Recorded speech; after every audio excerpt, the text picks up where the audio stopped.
Good evening, class. Welcome to your daily current affairs on paper Hindu. We'll see what are the important articles for today. Right. So, first article is about railways tightens RTI norms days after reviewing the cost of PM selfie points. So PM selfie points ప్రతి ఒక్క railway stations దగ్గరను పెట్టడం జరిగిందండి non zonal railway station. So in that particular places అది పెట్టిన తర్వాత RTI norms right information norms అని వాళ్ళు టైటన్ చేశారు. This is not very important article, just for you to know అంతే. Okay. So Indian Railways has tightened norms for zonal railways in furnishing information under the Right to Information Act. After this, so the Right to Information Act, after Central Railways revealed the cost of the selfie points installed at railway stations in reply to an RTA application. So ఈ పెట్టిన PM ఏవైతే ఉన్నాయో ఎంత అవుతాయి, so PM selfie వాటివి ఎంత అవుతాయి అని చెప్పి ఒక ఎస్టిమేషన్ కోసం వాళ్ళు అడిగినప్పుడు దానికి ఇచ్చిన ఆర్టీఐ ఒక రిప్లై ఇచ్చారండి. రిప్లై ఇచ్చిన ఆర్టీఐ తర్వాత వీళ్ళు ఈ నోషన్ అన్నది పెట్టారు. That mean what does that mean, ప్రతి ఒక్క జోనల్ ఆఫీసర్స్ కూడా ఇక్కడ వాళ్ళు క్లియర్గా చెప్పాలన్నమాట. If any kind of RTI is being filed, they have to explain it. So for that they have mentioned the norms. So under the new norms, all replies must be cleared by the general managers of zonal railways or divisional railway managers. So zonal railways కానీ general managers of zonal railways కానీ లేదంటే divisional railway managers కానీ దీన్ని take up చేయాలని చెప్పుకొచ్చారు. So ఆ రిప్లైలో ఏమని చెప్పారంటే, ఈ పిఎం సెల్ఫీ బూత్స్ ఒక్కొక్క image cost 6.25 lakh, temporary booth అయితే 1.25 lakhs కాస్ట్ అయితే అయ్యింది. Approved by the central bureau of communication under Ministry of Information and Broadcasting. This is the information that has been provided. Nothing more than that in this article is important. So just for you to know, RTA new norms have been implemented in railways. That's all. We'll go with the next one.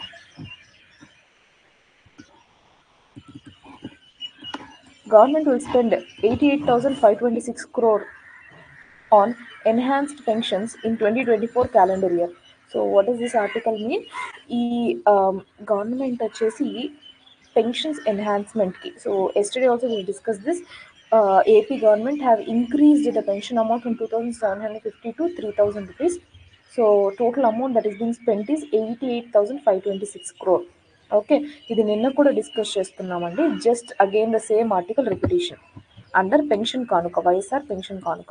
Okay, so this has been started and it will be lasting till 8th of this month. Okay, second నుంచి 8th వరకు ఈ programme last అవుతుందండి. So this will be under DBT wise, అంటే direct benefit transfer. Okay. Chief Minister Y.S. Jagannath Reddy has said that the state government is committed to spending of 88,526 crore in 2024 calendar year towards giving enhanced pension for all the beneficiaries of 66.34 lakh people. Okay, now when he was speaking about this, he has mentioned all these things, and he said that 2.46 lakh crore was deposited into the accounts of the poor through DBT, which is direct benefit transfer, under various welfare schemes since 2019. So ఎక్కడైనా సరే answer writing కోసం ఇది important అండి, మన AP related for group 1. 2.46 lakhs DBT, direct benefit transfer to poor people. Okay, right, nothing more than that. Will go with the next article.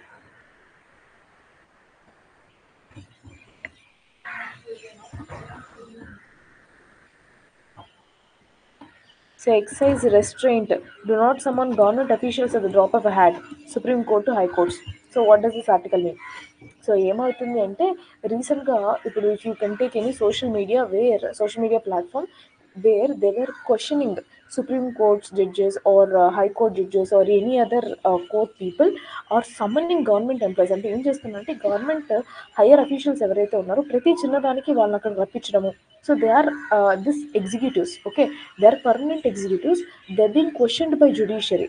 So what Mr. D.Y. Chandrachud, who is current CJI, Chief Justice of India, he mentions that ప్రతి ఒక్క drop of hat, అంటే టోపీ పడిపోయింది, ఇది ఒక you can take it as a idiom. Okay, అంటే ప్రతి చిన్న వాటికి కూడా, అవసరం లేని వాటికి కూడా గవర్నమెంట్ అఫీషియల్స్ పిలిచి మన ఒక్క జ్యూరిస్డిక్షన్ని, మన ఒక్క పవర్ని చూపించుకోవాల్సిన అవసరం లేదు అని చెప్పుకొచ్చారు. ఈ mention that they should be insurance of balance of power or separation of power to be precise separation of power అనేది ఎన్ష్యూర్ చేయాలి. ప్రతి చిన్న వాటికి ఎగ్జిక్యూటివ్స్ని జుడిషియరీ యొక్క పవర్స్తో వాళ్ళని రెస్ట్రిక్ట్ చేయకూడదు అని చెప్పారు. So bench says court should issue notice first seeking an explanation for their actions. It calls the judges hearing a case to not belittle authorities who appear in person on the basis of this summons. Okay, so they've clearly mentioned here that so government officials చిన్న బుచ్చేతత్వంగా చేయకండి అని అడిగారు. Okay right. The Supreme Court on Wednesday issued specific guidelines for High Court to ensure that the government officials are not summoned to court at the drop of a hat. So ఆయన క్లియర్గా చెప్పింది ఏంటంటే ensure the separation of powers between judiciary and executive. This should maintain so that it will ensure good governance with a mutual respect. So that is what he he's mention. Okay, so do not belittle officials అంటే వాళ్ళని చిన్నబుచ్చే విధంగా మీరు act చేయకండి అని చెప్పారు. Nothing more than that. So yes, just go through this article. Derogatory remarks from the bench about the officials' physical appearance, educational, social background, or social status should be avoided. So, మీరు ఎలా dress వేసుకొని వచ్చారు? రీసెంట్గా even in Instagram or some other social media platforms, some videos have been viral regarding judiciary people. They've been questioning IAS officers, IPS officers regarding their dressing style, regarding their social status, regarding their educational qualification, all these things. So derogatory statements were passed and this is how an officer would be, or this is how is this your behavior, all these things were being viral. It was being viral in these platforms. So for that reply, D.Y. Chandrachud has mentioned these things to ensure there is separation of powers between judiciary and executive. Next, caste discrimination in prisons need to be addressed. So ప్రిజన్స్లో ఏదైతే caste discrimination అనేది ఉందో అది address చేయాలని చెప్పారు. ఇది new perspective అనమాట. అంటే ఇంతవరకు ఆర్టికల్ దీని మీద లేదు కాబట్టి this is new perspective. Even in the cost, even in the prisons అంటే జైల్లో కూడా ఈ యొక్క కాస్ట్ డిస్క్రిమినేషన్ ఉంది అని చెప్తున్నారు. See how worse the situation or how deep the penetration of the caste discrimination is. Okay, so Supreme Court on Wednesday said the caste-based discrimination of prisoners, segregation of manual work among them according to the caste hierarchy and treatment of inmates from the denotified tribes as habitual offenders within 4 walls of prisoners across India was very important issue that needs to be assured. So ఈ ఏం చెప్పుకొచ్చారు, that needs to be addressed. What he mentioned is that ఈ యొక్క ప్రిజనర్స్లో ఏదైతే ఉందో అంటే వాళ్ళు సమాజానికి దూరంగా ప్రిజన్లో ఉన్న వాళ్ళ దానిలో కూడా అక్కడ కూడా cost hierarchy and treatment of ఈ ఇన్మేట్స్ని డిస్క్రిమినేటివ్ వేలో ఉన్న దాని గురించి ఖచ్చితంగా మనం అడ్రస్ చేయాలని చెప్పుకొచ్చారు. So the three-judge bench headed by Chief Justice of India, D.Y. Chandrachud, found that the prison manuals is more than 10 states, including Uttar Pradesh, West Bengal, Odisha, Maharashtra, Tamil Nadu, Kerala, continue to have provisions which sanction discrimination and forced labor on the ground of caste in prisons. So ఇక్కడ మీకు అర్థమవుతుందా, ఈ particular 10 states, more than 10 states, ఈ on paper ఇది తెలిసింది, but this kind of caste discrimination is prevalent all over the place. Okay, so where they are being indulged into forced labor and sanctioned discrimination in work పరంగా allocation of work కూడా ఈ caste వాళ్ళకి ఈ వర్కే చేయాలని కూడా జరుగుతుందండి. So the court sought a response from the states and union territories within 4 weeks on this particular petition filed by a journalist called Sukanya Shanta. She has mentioned clearly that there is some kind of discrimination based on caste prevailing in the jails which needs to be addressed. Okay, that is what they have mentioned. Solicitor General Tushar Mehta was called upon by the court to assist in the case. I've seen segregation on the basis of prison status, like convicts are separated from the under trial prisoners, but not caste-based discrimination. This is a serious issue. So Solicitor General ఏమని చెప్పొచ్చారంటే, నేను ఒక రకమైన separations చూసాను. ఎక్కడెక్కడ under trial prisoners convicts అంటే ఎవరండి, వాళ్ళ మీద ఆ పర్టికులర్ కేసు కన్ఫర్మ్ అయినప్పుడు, అంటే దెవ్ బీన్ కన్విక్టెడ్, సో ఆ ఒక్క క్రైమ్ వాళ్ళు చేశారు అని కన్ఫర్మ్ చేసి వాళ్ళకి పనిష్మెంట్ ఇచ్చేవాళ్ళు కన్విక్ట్. అండర్ ట్రయల్ అంటే ఏంటి, సో వాళ్ళ మీద ఇంకా ట్రయల్ జరుగుతుంది, so are they really convicted or they are convicted or not అన్న విషయం ప్రాసెస్లో ఉంది. సో ఈ టైప్ ఆఫ్ డిఫరెన్షియేషన్ చూసాను కానీ కాస్ట్ బేస్డ్ డిస్క్రిమినేషన్ అనేది ఫస్ట్ టైం వింటున్నాను. This is a serious issue which needs to be addressed. If it is prevailing then we have to take necessary steps అని సాలిసిటర్ జనరల్ కూడా చెప్పడం జరిగింది. Okay, the petition cited how the Rajasthan prison rules 1951 has assigned Mehtars to latrines and sufficiently high caste Hindu prisoners to kitchens. So క్లియర్గా ఒక రూలే ఉంది, statutory యాక్టే ఉంది. ఏమని, ఎవరైతే మెహతర్స్ అనే ఉన్నారో ఆ క్యాస్ట్ గ్రూప్ వాళ్ళు ఎవరైతే కేసెస్ మీద వెళ్తారు ప్రిజనర్స్, వాళ్ళు లెట్రిన్స్ మాత్రమే క్లీన్ చేయాలి. అదే హై కాస్ట్ హిందూ వాళ్ళు ఎవరైతే ఉన్నారో వాళ్ళు కిచెన్స్కి అలొకేట్ అవుతారు. Understand how worse the situation is. The separation of Tevas, Nadars, Pallars, who are allocated different sections in Palayam Kottai, Central Jail in Tamil Nadu, provides a glaring instance of caste-based segregation of barracks. So ప్రతి ఒక్క ఇష్యూలోనూ తమిళనాడులో కావచ్చు, కేరళలో కావచ్చు, రాజస్థాన్లో కావచ్చు, ప్రతి చోట కనబడుతుంది అని చెప్పొచ్చారు. So this will be addressed, important. Okay, next social జస్టిస్కి ఆర్టికల్ ఇంపార్టెంట్ అండి. Actually 50% of the cyber crimes planes originate in China, pockets of Cambodia and Myanmar. So మన కంట్రీలో వచ్చే సైబర్ క్రైమ్స్ ఏదైతే ఉన్నాయో, రికార్డ్ అయ్యే సైబర్ క్రైమ్స్ ఎక్కడి నుంచి వస్తాయంటున్నారు? 50% from China, okay, and pockets of Cambodia and Myanmar. So around 50% of the cybercrime complaints received on the National Cybercrime Helpline every day have their origin in China and pockets of Cambodia and Myanmar. This is what the Chief Executive Officer Rajesh Kumar of Indian Cybercrime Coordinate Center I4C, Ministry of Home Affairs, has mentioned. So ఆయన చెప్పేది ఇదన్నమాట. ఏమని, 50% of the cyber crime complaints ఇక్కడ నుంచి వస్తున్నాయి, so you need to address అని. Addressing a press conference he said that on an average 5,000 cyber complaints are registered in the country every day. So ఈ కంట్రీలో 5,000 సైబర్ కంప్లైంట్స్ అనేది every day register అవుతున్నాయండి. అందులో 50% అంటే 2,500 ఎక్కడి నుంచి? ఓన్లీ చైనా నుంచి. Okay, so this particular point is important. Rest of the things మిగిలినవి ఎట్లున్నాయి, ఎంత లాస్ట్ అయింది, ఇవే అవసరం లేదు. ఎన్ని క్రైమ్ కంప్లైంట్స్ రికార్డ్ అవుతున్నాయి important. Okay, so around 5,000 complaints are filed every day. Our estimate is that 50% origin outside the country. When I say outside the country that you mentioned, not the nation state, but the gangs that are operating from other countries are running these applications. So we have pockets in Cambodia and Myanmar. We see these are also using Chinese applications. So clearly ఇక్కడ మీకు అర్థం కావాల్సింది ఏంటి అంటే, maximum these people are targeting the country. People affected by financial frauds and other online crimes can register into cybercrime.gov.in or 1930 helpline ద్వారా కూడా cyber crime cases అనేది register చేయొచ్చు. నెంబర్ ఇంపార్టెంట్ అండి, and this value is important. Next, ఇదే cyber crime ఒక effect ఎంతలా ఉందో కూడా ఇంకొక ఆర్టికల్ చెప్పారు. G20 వెబ్సైట్ ఏదైతే ఉందో that saw 16 lakh cyber attacks per minute. See how worse the situation is. ఆ ఒక G20 వెబ్సైట్, ఇండియన్ వెబ్సైట్ ఏదైతే ఉందో ఒక మినిట్కి 16 lakhs అటాక్ వచ్చిందంట, cyber attacks.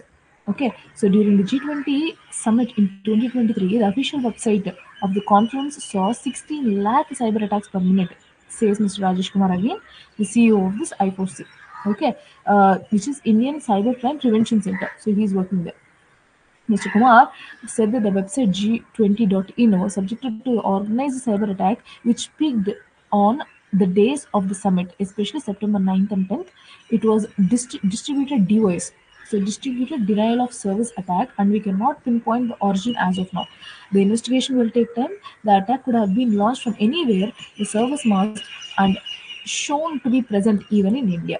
So servers mask అయిపోయి లొకేషన్ కరెక్ట్గా ట్రాక్ చేయలేరండి, ఎవరు దీన్ని హ్యాక్ చేస్తున్నారు. DDoS అంటారు దీన్ని, distributed denial of service. Okay, so all these terms are important. So for your science and technology part important, can be asked in your prelims. Next, just ఇదొక Adani case కంటిన్యూగా article ఉంది, నిన్న ఒక verdict వచ్చింది. So దాని గురించి తెలుసుకోవడానికి important కాబట్టి I taken this article for you. You need to know just ఏమంటే ఏమని, because political heads are involved. This might not be much important for your exam, but still you need to know. ఈ article like it's been for 6 months so far. Actually 6 months కాదు, 1 year నుంచి. From Jan this article is being in the news, so that is why you need to know. Supreme Court order on Adani extraordinarily generous to SEBI, says Congress. So ఏమని చెప్పుకొచ్చారు, ఈ supreme court యొక్క judgement ఏదైతే ఉందో ఇది మరీ జనరస్గా ఉంది అని కాంగ్రెస్ వారు వాదన ఇచ్చారు. అసలు ఏంటి కేసు, అదాని కేసు ఏంటి, హైడెన్బర్గ్ రిపోర్ట్ ఏంటి, ఎవ్రీథింగ్ తెలుసు. ఓకే, ఒక జస్ట్ ఈ టేబులర్ కాలం చూస్తే చాలండి. So year to year what are the major events that happen. So first అసలు ఇష్యూ ఎక్కడ స్టార్ట్ అయిందంటే ఈ హైడెన్బర్గ్ రీసెర్చ్ పబ్లిషర్స్ ఎవరైతే ఉన్నారో వాళ్ళు ఒక రిపోర్ట్ ఇచ్చారు. ఏమనంటే this Adani group have manipulated the share prices. So వాళ్ళ యొక్క షేర్ ప్రైసెస్ ఏవైతే ఉన్నాయో దాన్ని మ్యానిపులేషన్ చేశారు అని రిపోర్ట్ ఒకటి పెట్టారనమాట. దీని మీద పిల్ ఫైల్ అయింది, which is your public interest litigation petition is being filed in Supreme Court for a direction to set up a committee led by a retired judge to investigate these issues. So ఈ allegation ఏవైతే ఉందో దీని మీద ఒక committee form చేయమని చెప్పి ఒక పిల్ ఇచ్చారనమాట. సో ఆ పిల్ ద్వారా ఏం చేసింది, ఒక కమిటీ ఫామ్ చేసి రిపోర్ట్ ఇవ్వమని అడిగింది. So on March 2nd, the Supreme Court asked SEBI to probe into this particular issue within 2 months, allegations of stock price manipulation and any lapses in regulatory disclosures. So ఇది అవ్వగానే ఏమని చెప్పింది supreme court, okay సెబీకి norms issue చేసింది. 2 monthsలో ఈ allegations ఏవైతే ఉన్నాయో ఏమైనా ల్యాప్సెస్ జరిగిందా, నిజంగానే మ్యానిపులేషన్ జరిగింది, దీని మీద డీటెయిల్ రిపోర్ట్ నాకు సబ్మిట్ చేయండి అని అడిగింది. Then after this May 17th what happened? Supreme Court grants SEBI time till August 14th to submit a report regarding its probe into allegations of stock price manipulation. So ఏం చెప్పింది supreme court, మళ్ళీ extend చేసింది. ఎక్కడి వరకు, August వరకు time ఇచ్చింది, report submit చేయండి, will go through this అని. Next coming to November, so supreme court reserves it's verdict on a batch of pleas concerning Adani Hindenburg row on allegations of this stock price manipulation. Now January 3rd, అంటే నిన్న ఏం జరిగింది, supreme court refuses to transfer the probe into allegations of on this stock price manipulation to a special investigation team. So ఇక్కడ మీకు ఓవరాల్గా అర్థమైంది ఏంటంటే issue జరిగిందా జరగలేదా, నిజంగానే హైడెన్బర్గ్ రిపోర్ట్ ప్రకారం stock price manipulations Adani group చేసిందా లేదా అన్న దాని గురించి పక్కన పెడితే ప్రతి చోట supreme court has been generous. Okay, this is again a point which you need to understand. It has extended ample amount of time and it has given lot of chances for both SEBI and for Adani. Okay, Adani Group. So right now ఇప్పుడు థర్డ్న ఫర్దర్గా verdict ఇవ్వాలి అంటే ఏమని చెప్తుంది, ఈ particular కేసుని మేము special investigation టీమ్కి మేము ట్రాన్స్ఫర్ చేయము, ఈ పిల్ ప్రకారం అయితే ట్రాన్స్ఫర్ చేయమని అడిగారు, they asked, but supreme court finally it refused. And it also mentioned, there is another article here where Mr. D.Y. Chandrachud mentioned that transfer of probes to CBI should be done only in rare cases. But why so? We don't know. But D.Y. Chandrachud, who is our current CJ, he's mentioned that ప్రతి ఒక్క చిన్న కేసుని investigation వరకు పోనీకూడదు, చిన్న చిన్న విషయాలుగానే resolve చేయాలి అని చెప్పుకొచ్చారు. So supreme court on Wednesday said that while it does indeed have the ability to transfer a probe to the CBI or even to form a special investigation team, such a power should be only be exercised sparingly and in extraordinary situations. ఇది వాళ్ళు చెప్పారు. ఆ పవర్స్ని అస్తమానం వాడకూడదు. So such powers must not be exercised by the court in the absence of cogent justification indicative of a likely failure of justice. So ఇది ఏం చెప్పుకొచ్చారంటే ఇవి ఎట్లాంటి సిచ్యువేషన్లో వాడాలంటే జస్టిస్ సర్వ్ కాదు అని వాళ్ళకు డౌట్ వచ్చినప్పుడు మాత్రమే దీన్ని యూజ్ చేయాలి, కానీ లేదంటే ఈ పర్టికులర్ వేని యూజ్ చేయకూడదు. You cannot involve CBI or any special investigation team అని వీళ్ళు చెప్పుకోవచ్చు. So do you understand what is the relation between both articles? So they are trying to simply make Adani group immune from the issues. Next, ఇది కూడా report important అండి for science and technology. 55% of the patients given antibiotics only as a preventive measure, says survey. So survey ప్రకారం ఏమని చెప్తున్నారంటే ఈ యొక్క antibiotics ఏవైతే ఉన్నాయో అందులో 55% పేషెంట్స్కి ఏమని ఇస్తున్నారంటే ప్రివెంటివ్గా ఇస్తున్నారు, క్యూరేజ్ కోసం ఇవ్వట్లేదు. Why this came? AMR, anti microbial resistance. ఈ పర్టికులర్ టాపిక్ గురించి, what is anti microbial resistance?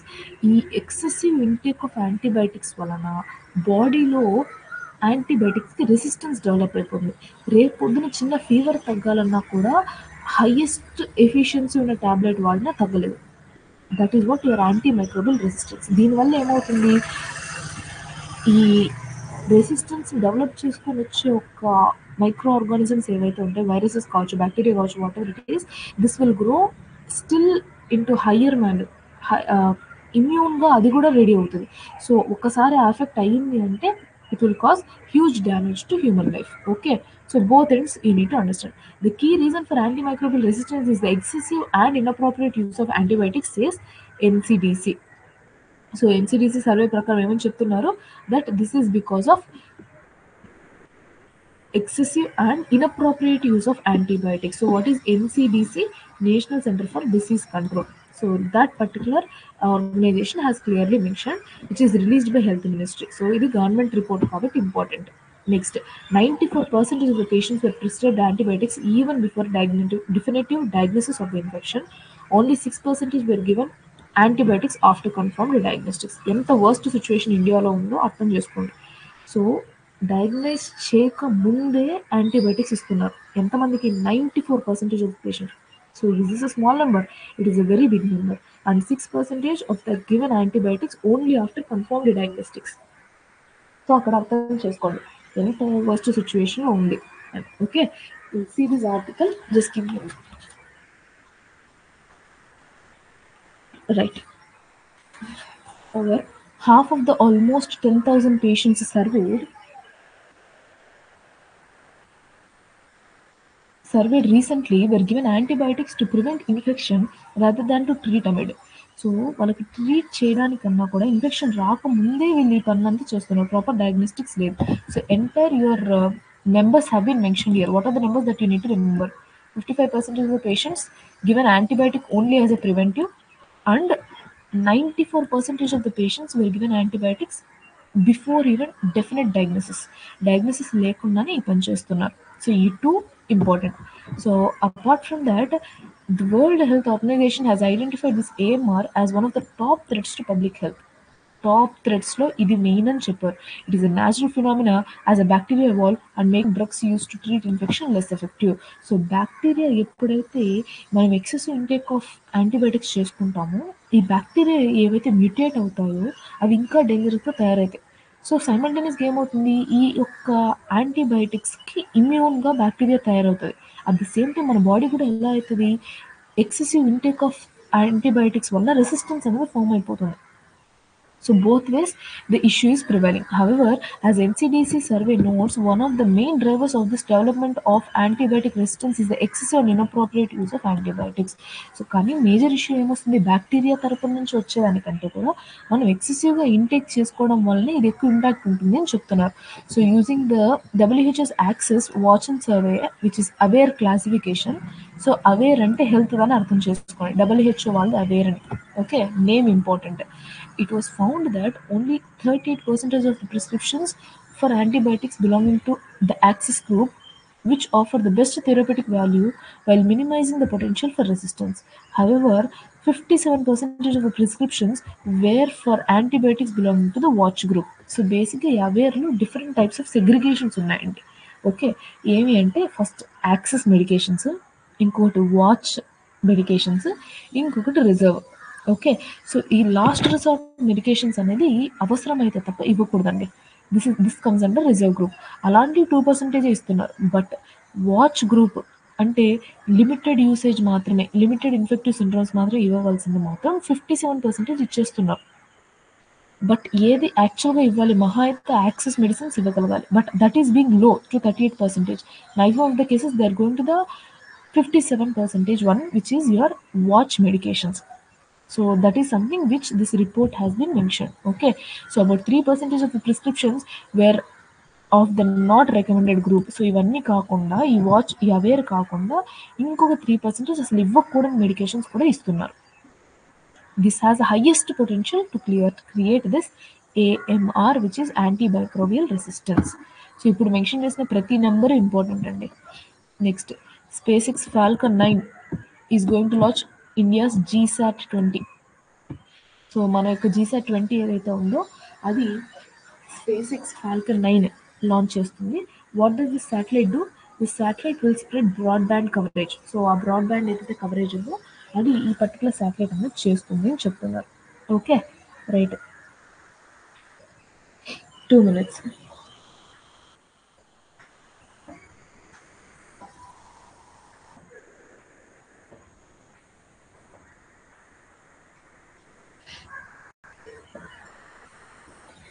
Yeah.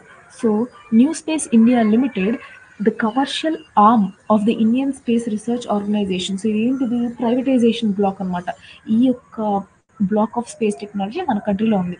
Newly introduced new space అనేది ఏంటంటే ప్రైవేటైజ్డ్ గ్రూప్ అని చెప్పొచ్చు. ISRO is government one. So NSIL is something which is encouraging commercial arm of space technology in the country. It will launch this GSAT-20 on board with SpaceX Falcon 9 rocket during the second quarter of 2024. So GSAT-20 is a high throughput Ka-band satellite HTS which will be fully owned and operated and funded by NSAL. So completely ఎవరు fund చేస్తారండి ఇది? NSAL. So commercialised product, అందుకనే ఇది ఎవరి ద్వారా పంపిస్తున్నారో space X నుంచి పంపిస్తున్నారు అన్నమాట. So the agency said GSAT-20 offers Ka band HTS capacity. So all these details are not required, but it improves this band broadband width another పెంచుతుంది. So capacity with 32 beams having pan-India coverage including Andaman and Nicobar Islands, and the satellite weighs up to 4,700 kgs. This is all not required. Understand that it will coverage entire India. Okay, as part of the space sector reforms announced by the Union government in June 2020, NSL was launched to launch own separate satellites, demand and driven mode to meet the service needs of the user.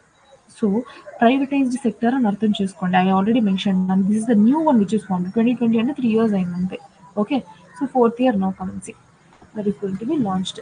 Next, Navy steps up surveillance in Arabian Sea and Gulf of Aden. So Indian Navy ఏం చేస్తుందంటే its ships and aircraft remain in mission deployed for maintaining enhance surveillance అనమాట. ఇప్పుడు Houthi issues అన్నీ జరుగుతున్నాయి, ఈ red సీలో కావచ్చు issues జరుగుతున్నాయి, Gulf of ఎడన్లో మనకు ప్రాబ్లమ్గా ఉంది, అరేబియన్ సీలో ప్రాబ్లమ్ ఉంది. సో ఆ పర్టికులర్ ప్లేసెస్లో ఈ హౌతీ అటాక్ ఎక్కడైతే జరుగుతుందో we have to ensure that it doesn't effect our own Indian trade and our own security should not be breached. అందుకని మనం అక్కడ మిషన్ డిప్లాయిడ్ కంప్లీట్గా మన యొక్క navy one of the battalions అవన్నీ కూడా నేవీ ఆపరేషన్స్ అన్ని కూడా అక్కడ పెడుతున్నాము అని చెప్తున్నారు. Okay, in the last 1 week Indian naval task groups deployed in the area have investigated large number of fishing vessels and boarded vessels of interest. Navy substantially enhanced surveillance in the viewpoint of the recent attacks on the commercial ships, including the drone attack on Liberian-flagged vessel MV Shem Pluto with 21 Indian crew of Porbandar on December 23rd. So ఈ యొక్క మన యొక్క ships ఏవైతే ఉన్నాయో వాటిని attack చేసి వాటిని ఇబ్బంది పెడుతున్నవి ఏవైతే ఉన్నాయో వాటి మీద సర్వేలెన్స్ పెంచడానికి, especially near Red Sea, Gulf of Aden and Arabian Sea. Go through the map, you will understand. This comes like African border, ఆ కర్వ్ దగ్గర నుంచి ఇటు అరేబియన్ సీ వరకు, గల్ఫ్ ఆఫ్ ఐడెన్ నుంచి ఇటు స్ప్రెడ్ అయ్యే వరకు మనం కేర్ తీసుకోవాలన్నమాట. ఓకే, దట్ ఈస్ వై ఆ రీసెంట్ అటాక్స్ మైండ్లో పెట్టుకొని మనం మన నేవీని అక్కడ ఇండల్ చేసాం. Okay, that is an update. అంతే. I think that is the last article for today. We don't have any explanatory articles. Right. That's it for today only. We'll meet again in tomorrow's session. Thank you.